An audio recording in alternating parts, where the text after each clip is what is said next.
we're in a really good position here at Lucy Lou. Like, coming out of the big lockdown, we are busier than we were pre-COVID. So that for us is a good sign that we're doing all the right things.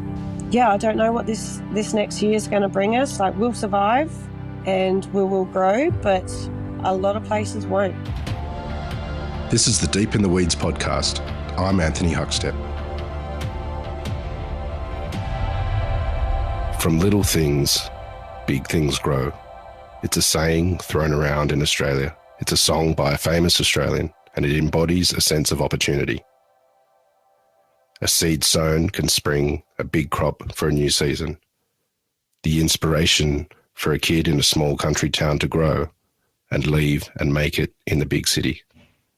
Jenna North is the head chef of Lucy Lou in Melbourne. Jenna, how are you going? I'm good, thanks. How are you? I'm good. You grew up in a country town, Port Lincoln, known for some incredible seafood. What was it like leaving Port Lincoln for Melbourne all those years ago? Well, I was 18 when I left, just turned 18, and I'd never really been out of Port Lincoln other than the small country towns that surround it. So it was a big shock coming to Melbourne. I lost my luggage on the flight over, and I sat in Melbourne airport and I bawled my eyes out until the next flight arrived with my luggage. Wow. It was a bit daunting. Well, you've done some amazing things since you did move to Melbourne, but let's go back to Port Lincoln. What was it like growing up as a kid, and what was food like in your family in such a renowned fishing town? My mum had 7 kids, so for us, food was always something done in bulk, something you could make a lot of. So, like, always spaghetti bolognese or apricot chicken, things you could do in a big dish and just throw in the oven. So we really didn't have there was never any beautifully done, nice, extravagant meals that inspired me to be a chef. Maybe it was the bulk meals that made me want to go out and create things. Port Lincoln is renowned for some of the best seafood in Australia. What was food like in that town growing up and with the restaurants and the pubs, given the status of some of that seafood that goes abroad into some of the best restaurants? Well, I worked in a pub when I was about 15, and I don't reckon any of our seafood was locally sourced at all. I'm pretty sure all of it came in frozen and not from Port Lincoln, but this was like 20 years ago. So things have definitely changed since then. But yeah, I know my dad used to work on a abalone boat, so we always used to get abalone fresh from him, and my stepdad worked for one of the tuna companies, so he would always bring home these massive slabs of southern bluefin tuna. I had no idea they were on the endangered species list. When you mentioned that you worked in a pub in Port Lincoln, but tell us about the time when you first started getting interested in food.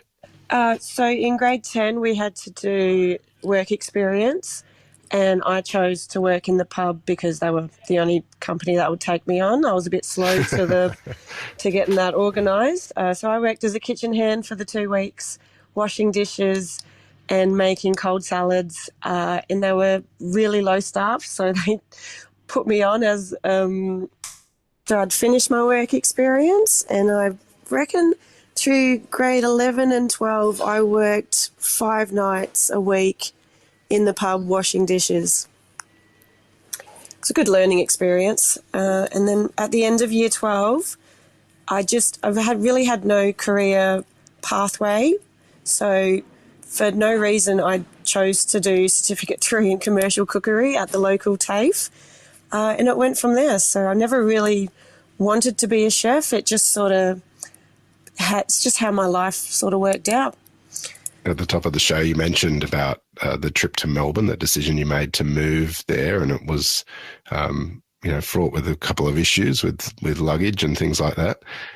Tell us about that time of your experiences of cooking and living in Port Lincoln, and then the first job that you walked into in Melbourne, how different that was. Well, I was still working at the same pub, the Pier Hotel, which is still my favourite pub in Port Lincoln. And then my mum had a friend who lived in Melbourne, and I just decided that I was going to go live with her for a couple of weeks and try my luck over there, try and find myself a job with zero knowledge of Melbourne whatsoever. So I got on my flight, landed in Melbourne, bawled my eyes out for a couple of hours, and then got in the longest taxi ride out to the most northern suburb of Melbourne that there was, out in Mill Park. And yeah, met this lady for the first time ever. I'd never even spoken to her. And so she helped me like log on to the job website, which I had no idea about because I'd never done that before either. And I got myself a job in Melbourne Central train station working for this little cafe, just doing breakfast and sandwiches and stuff like that. And I worked that for 2 years before I decided to leave. So I was an apprentice at the time.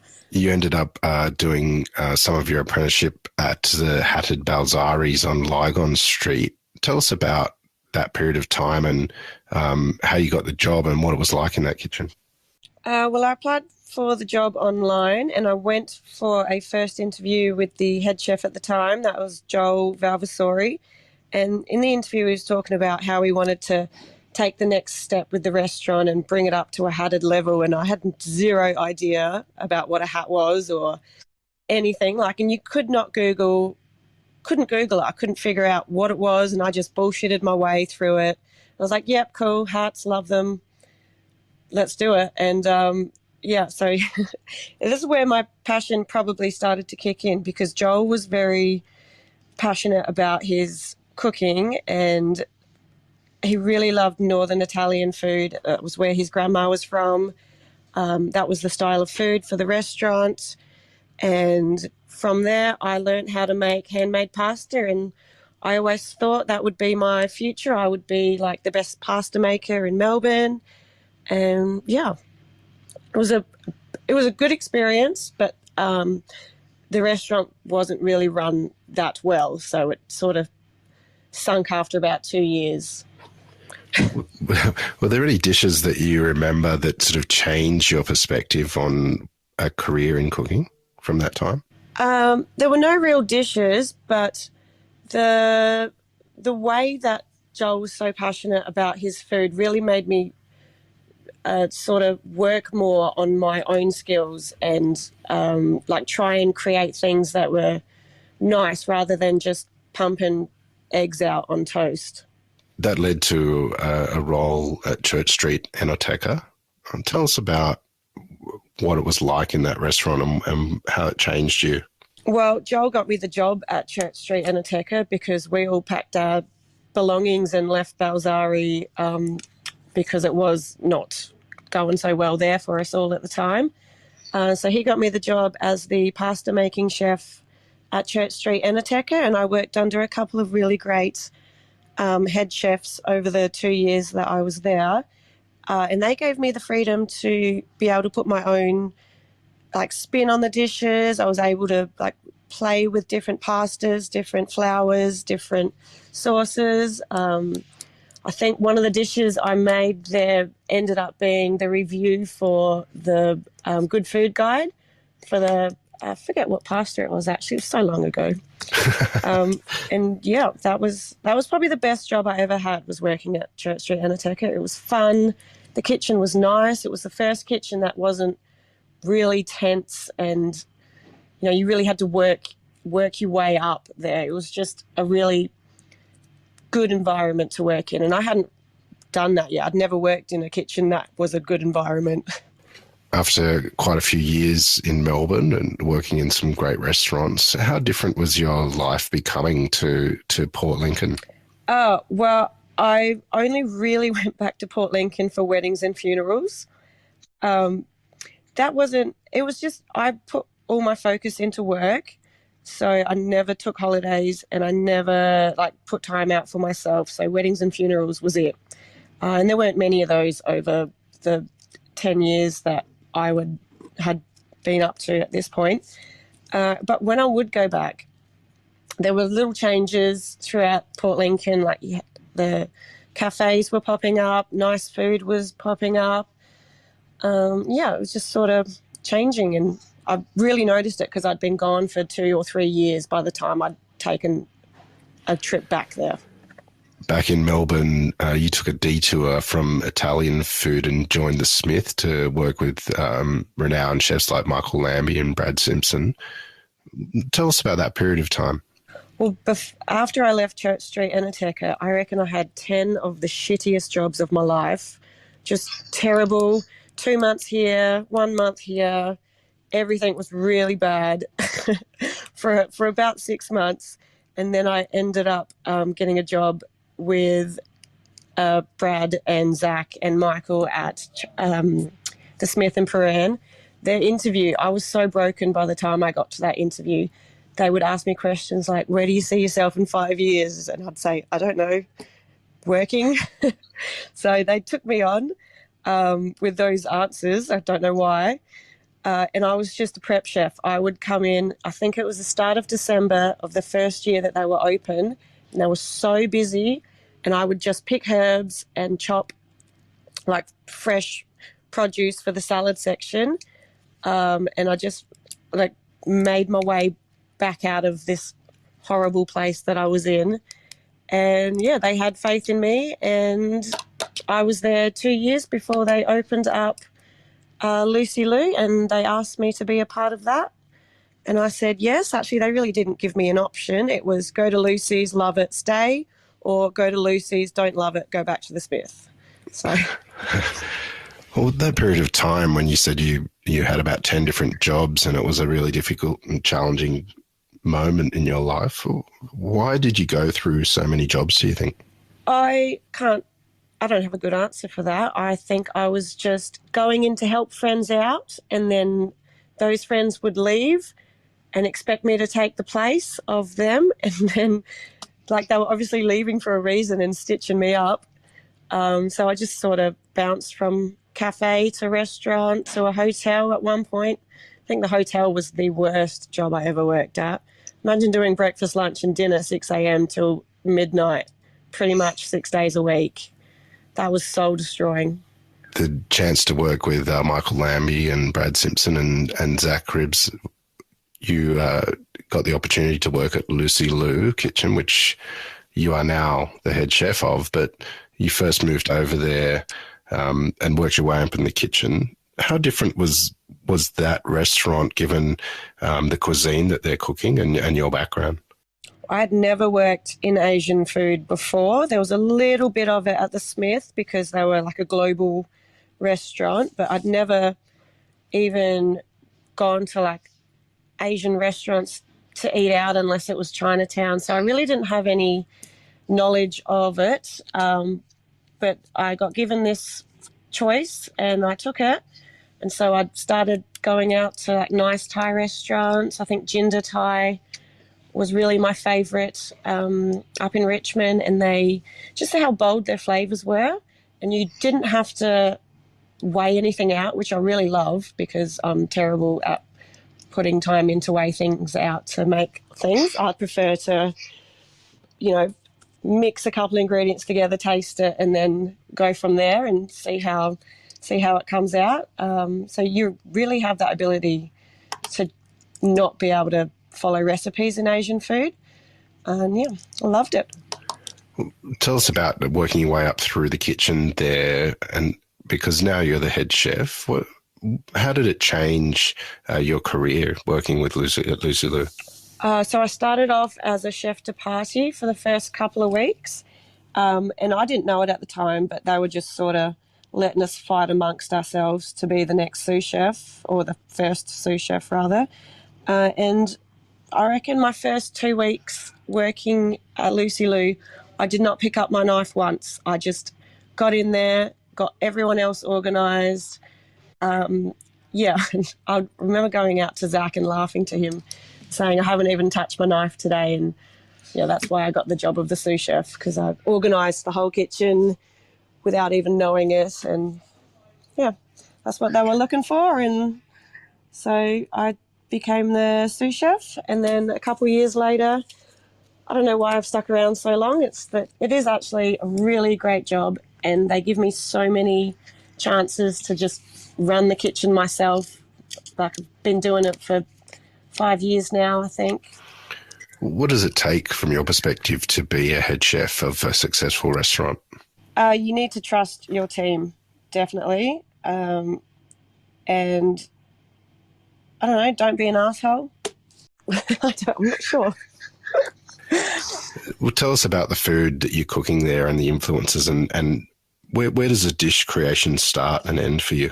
We have a lot of diverse people who work with us, and they always bring in different flavours that we haven't done before. So we have a Vietnamese guy, and he loves experimenting with foods from where he's from, and he'll come in and he'll just bring us in snacks to eat, and then we'll be like, oh, that's amazing. We could probably do something like that here, and then we'll experiment and put it on as a special, see if people like it. Sometimes they don't. Sometimes it's a bit too weird. And yeah, it just really goes from there. It goes from hiring the right people and I don't know. I don't know. You said you've been there 5 years now. How do you keep yourself and your team motivated on a day-to-day basis? Every day is the same here at Lucy Lou. We pump out the same amount of food. The same dishes that people love have been on the menu from the beginning.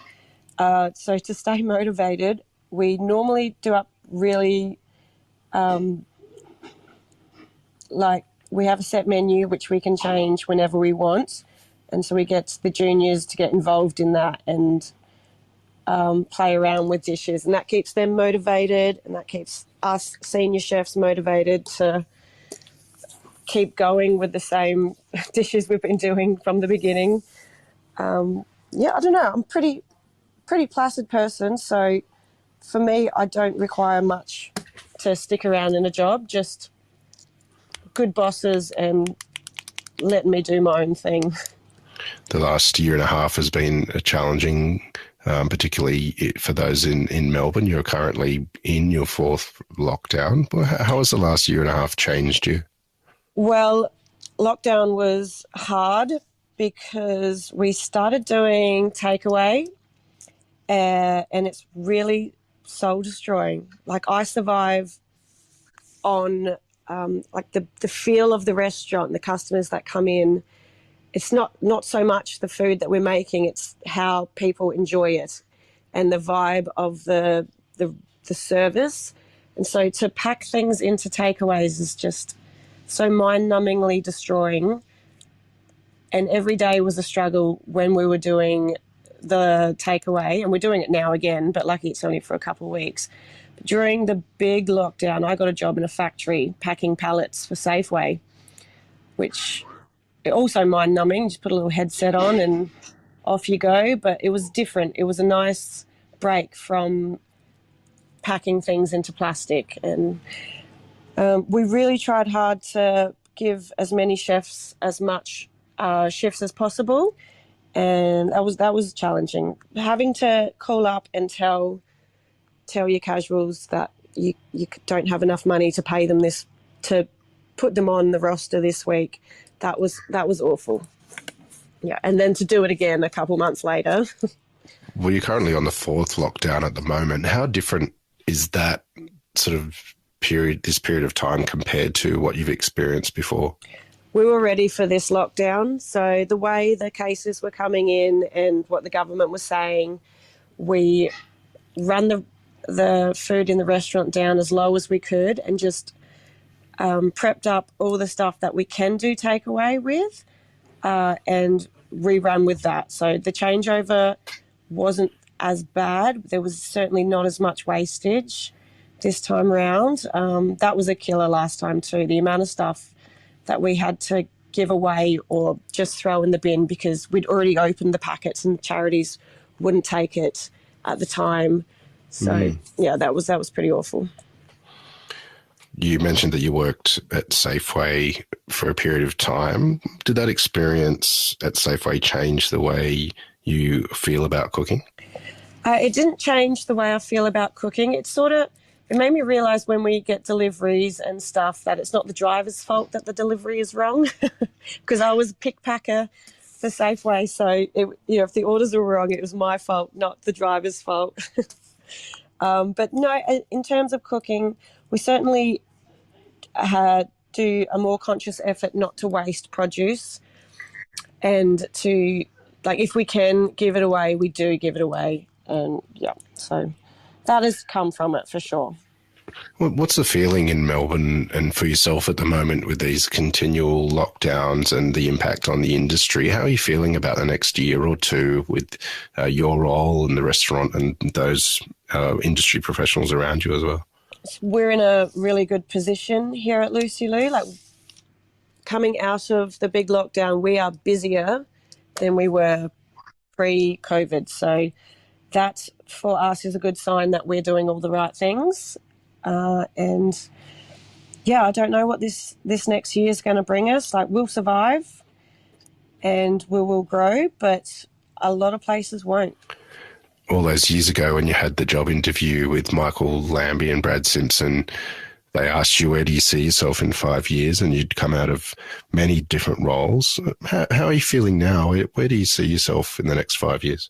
Oh, I still don't know. I'll probably still running the pass at Lucy Lou, to be honest.